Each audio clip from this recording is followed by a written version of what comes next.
আবার একটা নতুন ভিডিওতে আপনাদেরকে স্বাগত। আমি এখন আছি নিমতাতে, নিমতা কালীবাড়ি এসছি। তো আজকে আপনাদেরকেও মায়ের দর্শন করাবো এবং মন্দির দুটোই একসাথে দর্শন করাবো। এটা কিন্তু অনেক পুরনো একটা মন্দির।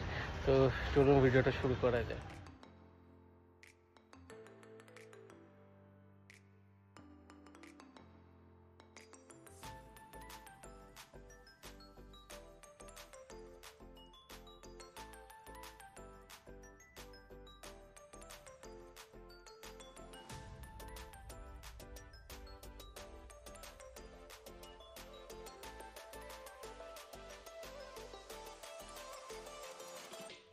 নাটমঞ্চ, আর এই সামনে দেখুন ওখানে বলি দেওয়া হতো, এখন আর মনে হয় না বলি দেওয়া আর হয় এখানে।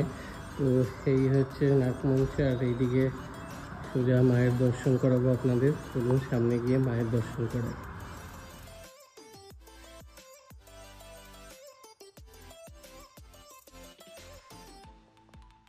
ফাঁকায় ফাঁকায় কিন্তু খুব সুন্দর মায়ের দর্শন করলাম। এটা কিন্তু আপনারা বেলঘুরিয়া থেকে নিমতা যে অটোগুলো আসে সেই অটোগুলোতে করে আসতে পারেন এই নিমতা আদি কালী মন্দিরে। তো এটাও দেখলাম দুপুরবেলাও খোলা থাকে, তো সারাদিনই মোটামুটি খোলা আর বেশ ফাঁকাই রয়েছে। তো ভিডিওটা ভালো লাগলে ভিডিওটা লাইক করবেন, শেয়ার করবেন এবং পেজটা ফলো করে দেবেন। আবার দেখা হবে নতুন ভিডিও। টাটা।